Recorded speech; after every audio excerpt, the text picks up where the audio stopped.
La signification du film Auteur hors feu à lire 4 minutes publie le 26.02.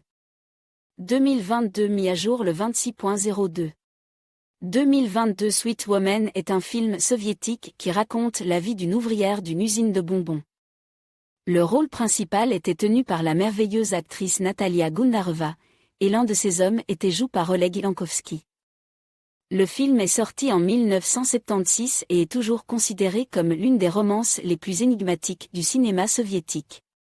Selon les normes modernes, ce film est plutôt chaste, mais de nombreux spectateurs, en particulier les femmes, le trouvent percutant. Ils éprouvent de l'empathie pour la protagoniste. La femme était voluptueuse, magnifique, mais tous les hommes qu'elle a eus étaient extrêmement étranges. Anna, qui quitte le village pour travailler dans une usine de confiserie, sait qu'elle est la préférée des hommes et veut réussir dans la vie. Sa relation avec un étudiant en médecine naïf évolue rapidement et elle développe une relation intime avec lui, mais lorsqu'elle tombe enceinte, elle décide de garder l'enfant afin d'avoir un espace de vie séparé. Elle ne se soucie de personne d'autre qu'elle-même et n'a même pas l'intention d'épouser l'étudiant. Elle abandonne l'enfant, car les grands-parents sont très intelligents. L'héroïne commence à chercher son bonheur. Anna a toujours dit que les villageois ne se souciaient pas des problèmes des autres, mais au fil du film, il apparaît clairement que c'est elle qui ne s'intéressait pas aux problèmes des autres. Elle ne s'intéressait pas à ce que les autres recherchent, sa vie entière n'est faite que de ses propres désirs. Elle traite très mal son fils, elle ne lui accorde pas d'attention, elle ne lui donne pas sa chaleur. Elle épouse un invalide solitaire, qui lui propose même d'adopter son fils Yuri, mais celui-ci trouve un langage commun avec son beau-fils, car auparavant il manquait d'attention de la part de sa mère. Anna ne s'intéressait qu'aux mérites de son mari, car c'est ainsi qu'elle peut gagner des bons d'achat et des appartements. Elle ne se préoccupait que de ses propres avantages, elle veut obtenir de nouveaux meubles sans faire la queue.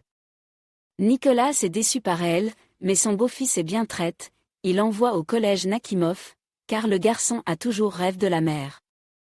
En conséquence, le nouveau mari la quitte, mais elle-même est sûre qu'il l'a quittée à cause d'une autre femme.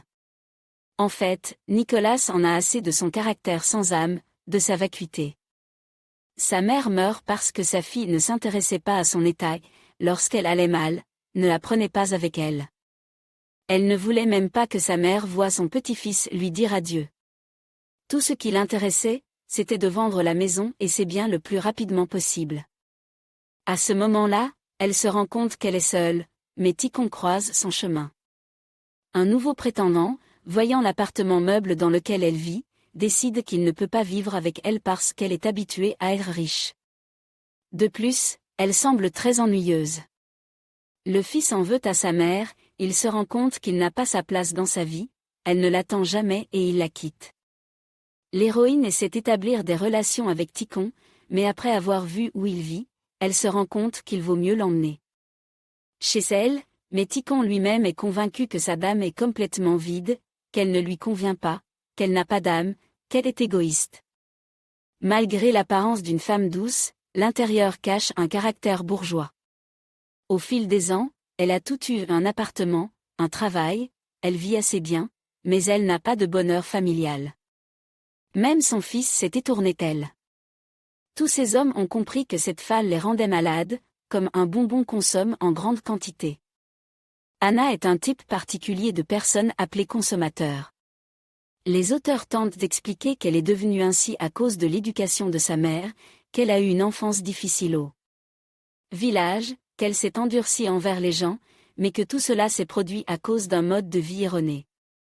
Elle a toujours essayé d'obtenir des gens uniquement ce dont elle avait besoin, sans penser aux autres, à leurs sentiments, ni à sa vie future.